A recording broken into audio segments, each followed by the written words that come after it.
The Life, Love, and Leadership podcast is a presentation of Marissa Q. Paine International, Dr. James Paine Speaks, and the Foundation for Successful Marriages with Rare Gem Productions. Learn more at successfulmarriages.org.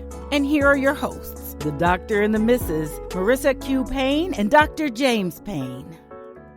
Welcome back to Life, Love, and Leadership with Dr. James and Marissa Q. Paine. I'm Marissa Q. Paine. And I'm Dr. James Paine, and we're super excited to have you tuned in for this best of episode of the Life, Love, and Leadership podcast. Yes, we had so much fun last week with our first best of. Yes. So nice, we're doing it twice. So nice, we're doing it twice, and we're glad that you're with us. So we are continuing in with our best of series. Listen to some of our favorite highlights. So what episode would you like to revisit? So I can recall in episode 2, our experience out where I said you were wasting my good $70 lunch with Angry Chew and just being really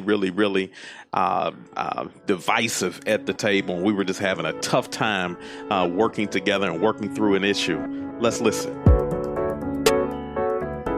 Yes. So we are ready for our fight of the week. So actually, we didn't have a fight this week. So that was good. We don't actually fight every single week. Sometimes we, get our quota in. We might do 3 this week and then none next week. So this was a none next week. So I actually had to go back to a previous week, which I did. And so this week I want to talk about date night gone bad. And how something small can, basically ruin a night that was supposed to be good. So if you remember, actually it wasn't date night. We were actually having lunch. And so we went out to lunch and it was a, nice spring day where energy is good. It was a Saturday and all was well. We went to lunch and as we typically do, because we're always balancing, I brought up a subject. I can't remember exactly what it was, but it was one of the projects we're working on. And I was like, hey, you want to talk about this?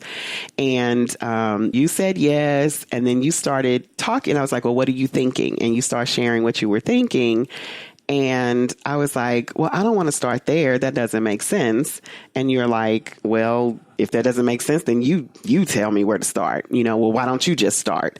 And I was like, no, I'm sorry. I'm just saying it seems weird to start there when we don't know what's involved. I actually think it was about the podcast, if I'm not mistaken.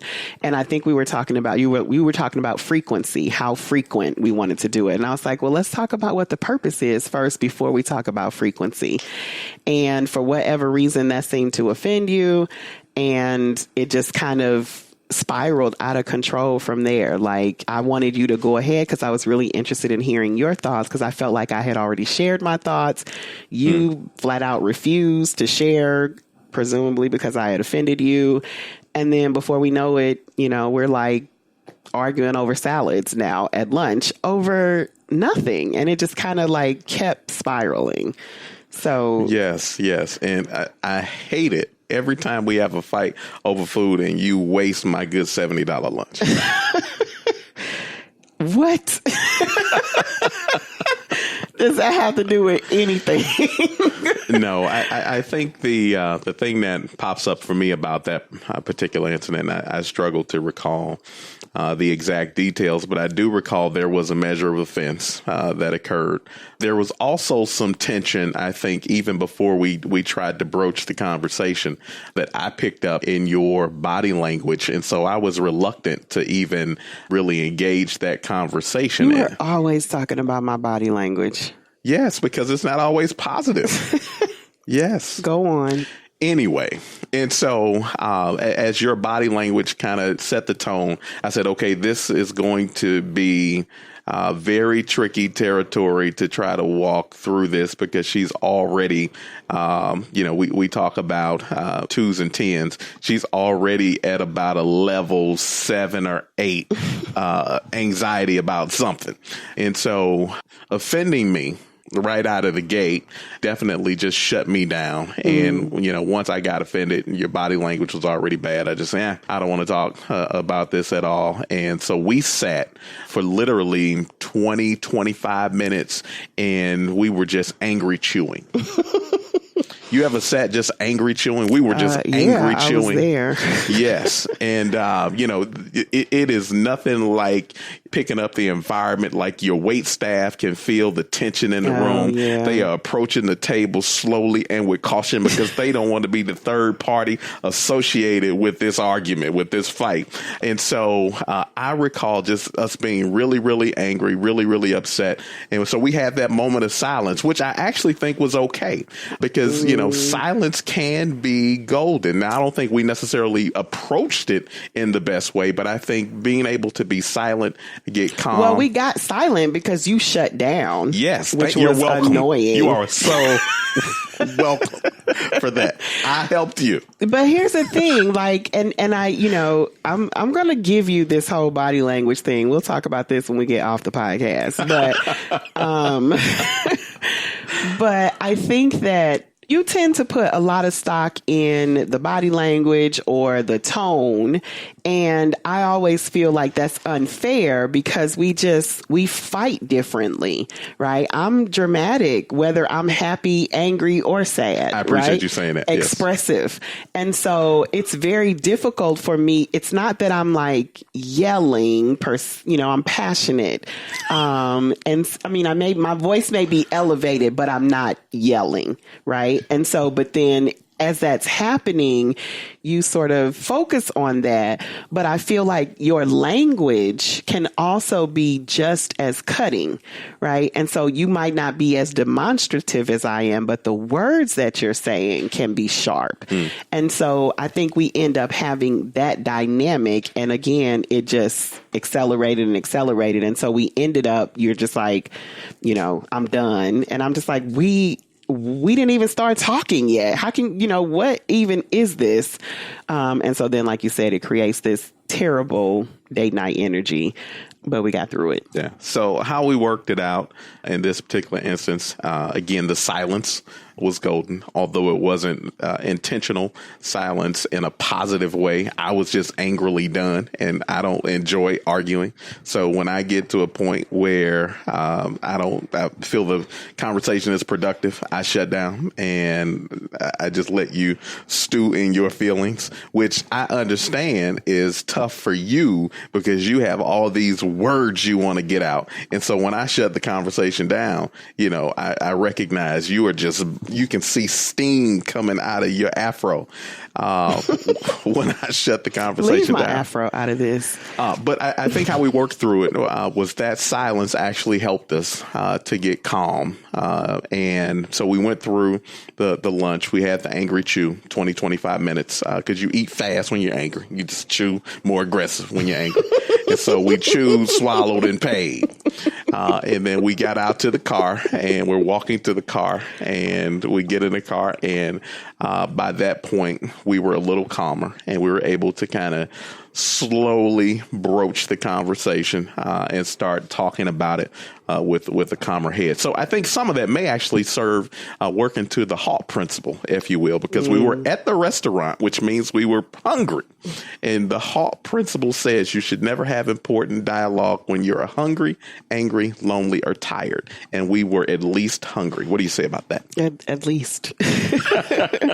At least. And I think you, as usual, paint a rose-colored reflection, because I'm pretty sure we did not agree right in the car ride home. I'm pretty sure it was a silent ride home, and you probably went and played golf or something, and later we came back.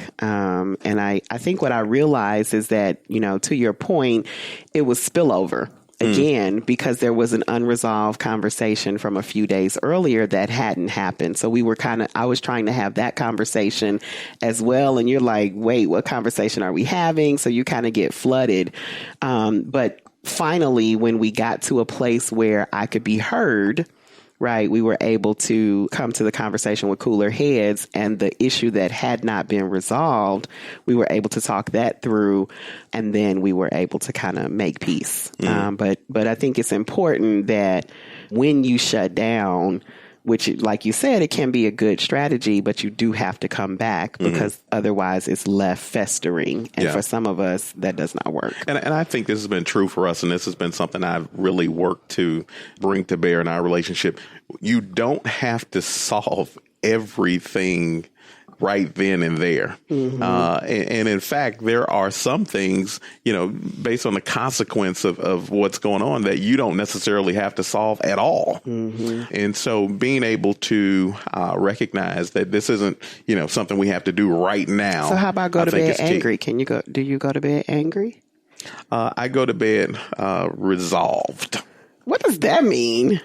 That means I go to bed with the mind that if we have an issue that's on the table that we have not come to agreement with, I go to bed with the understanding that at some point we're going to work through it. We're going to connect. We're going to solve the problem. So yes, you go to bed angry. If you just want me to say it. And it's okay. And it's okay. Yeah. I think some people are like, you got to solve. No, we're going to solve this tonight. Probably not. No. Because we're angry. Just go to bed. Absolutely. Just go to bed. And that's the connection why marriage is important. So we're not boyfriend, girlfriend. We have made a commitment. So when I say I go to bed with resolve, I go to bed with the understanding that we are in a marriage commitment. We got a couple of forevers. We got a couple of forevers. And so, yes, we do go to bed without having completely resolved every issue dynamic that may have reared its ugly head during the day. But we go to bed in the resolve that we are committed to one another. We're committed to this relationship, and we're committed to working through the issues that we need to work through. Yeah, it's a marathon, not a sprint. And I must say that I think that that's one of the things I love about our growth is how we're able to recover from disagreements now, that we can table it and still enjoy each other. It's just like, okay, this is going left. Clearly, we're not supposed to talk about this. Let's change the subject. The sun is shining. Let's go over here because we got a couple of forevers, right? And it doesn't, everything, the sky is not falling based on this one little argument. Yeah, and that goes back to HALT, the tired part of HALT.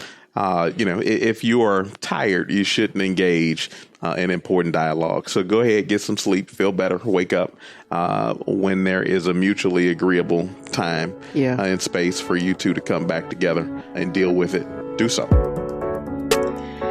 Yeah, it's funny. I think that we've had kind of these communication opportunities a number of times, I think, since starting the podcast. And what comes to mind for me is you often say that I don't know how to not let go, but timing. Right. How timing matters and, letting things just kind of marinate, I guess, for a little while, enjoying the moment or not ruining the moment. If I'm wanting to talk about something and it's obvious you're not in the mood to talk about it at that moment, not necessarily being persistent about it or what have you. It might seem like a little thing to me and it's a big thing to you for whatever reason, which never makes sense to me. And so I'm like, this is a little thing, but it's obvious it's a big thing to you. Right. So I have to learn to sort of,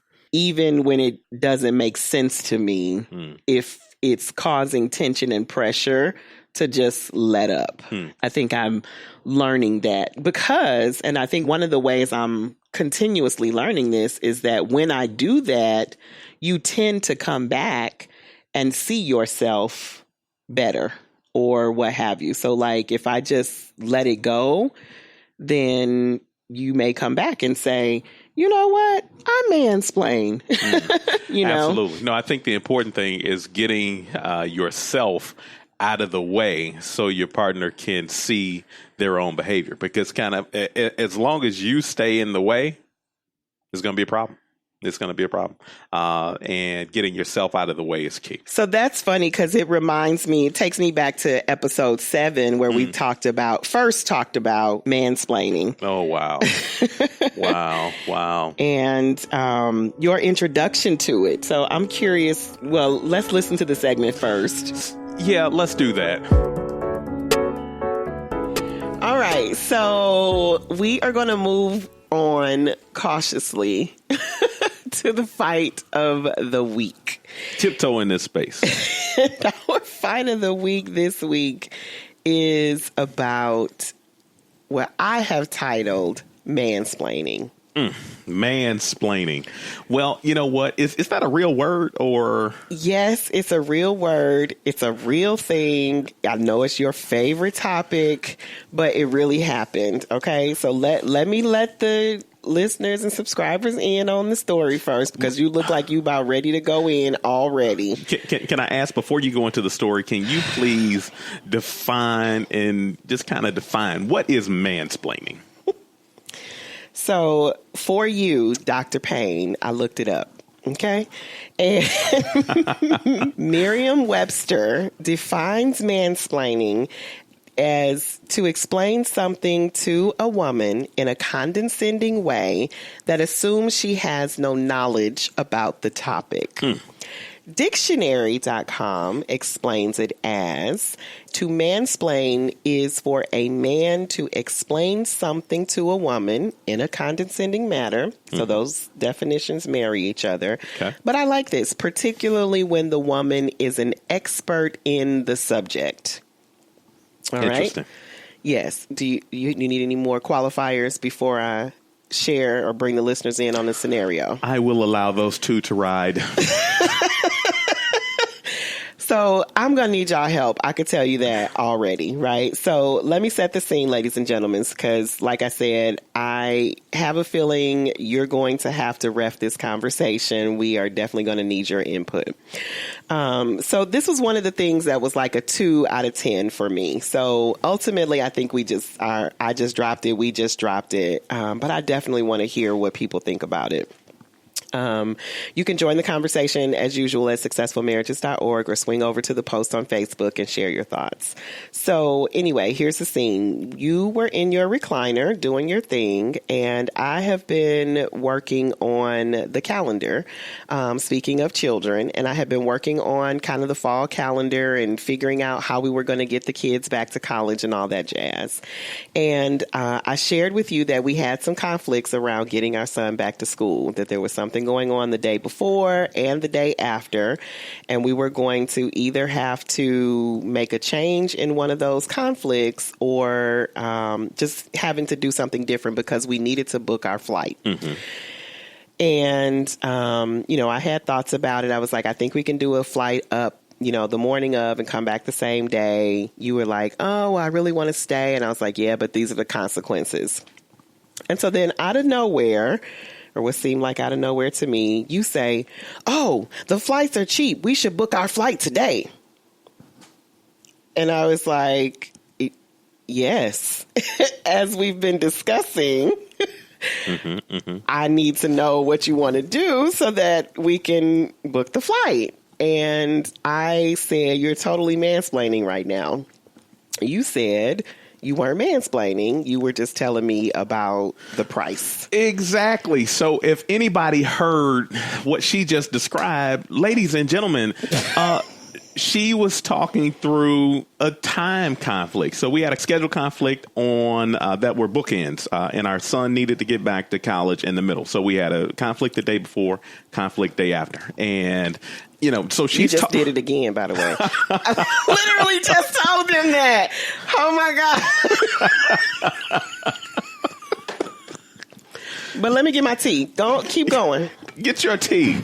So that was the issue. And so she's talking through how we work through this conflict. I bring up, a price component. So I say, the prices are great now. Let's go ahead and book today. So I'm talking about pricing. You're talking about scheduling. Actually, that cannot be mansplaining. I was talking about booking the flight. Right. But you were talking about it in a context of the schedule. I was talking about it in context to the pricing. So it's the same conversation, but different elements. You get that? No. No, I don't.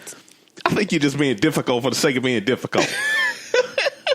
Ladies and gentlemen, I don't think that's mansplaining. You correct me if I'm wrong. Yeah. So as I mentioned, this is short fight of the week because that is as simple as it gets. But I definitely want to hear from you all. What do you think? Is that mansplaining or is it early onset? Oh my God! Onset of dementia, or what is it? It's not like textbook mansplaining. Hold on, I know what it is. Oh gosh, maybe it's you. I know what it is. Mystery solved. Maybe it's just you. Help me. Help me. Somebody. I got it. We don't have to search no more. Mystery solved. It's you. I can't do it.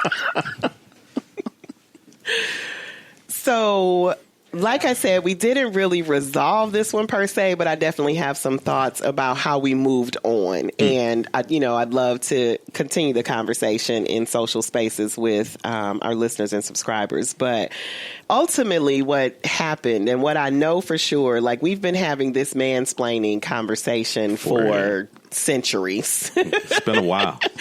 And we probably will never agree, on it necessarily. And so ultimately what I wanted was to book a flight that day. Mm-hmm. And you wanted to book a flight that day. Mm-hmm. And so we could spend time on the semantics, right, of whether or not that was mansplaining, whether or not you were being whatever, or if I was being whatever. Or we could just book a flight, right? Because we both wanted the same thing. So you attack the problem or you attack the person. Right. One of the things we go back to a lot with the research of John Gottman, like we've talked about before, is that 69% of marriage problems are unresolvable, right? Or perpetual. I think he says perpetual. We say unresolvable. And so this is kind of one of those things. Like we are never probably ever going to agree on whether or not something is mansplaining or not, because you still don't even believe it's a thing, right? For starters. And we don't have to. Like that's not even the point. Right. And so I couldn't agree more. I think the large issue that you really want to take on as a couple, that we take on as a couple, is kind of what's the consequence of the decision? What's the consequence of what's going on here? If it's relatively insignificant, play through it. Play through the contact. Make the left-handed layup. These are sports references. I wish I could see my face. I'm just like, what? All the guys got it, though. Or the sports people. Because it could be women that... You're right. See what I'm saying? Pray all for the me. Time. Pray for me. I'm the reason that God made grace. Thank you, Kirk Franklin, for that line. I'm the reason why God made grace. There you go. Fight of the week, ladies and gentlemen. We cannot wait to continue the conversation in social spaces. Yes, sir. So I have to admit, I've been reflecting over time, and I've got to be completely honest with you. Oh, Lord. I have a tendency to mansplain. Oh! So my gosh. I've been listening to and see, I think part of the issue is we don't necessarily listen to ourselves talk often, but I've been listening a lot to our podcast in our first season, and I have recognized that I have a tendency to repeat things that were already said frequently.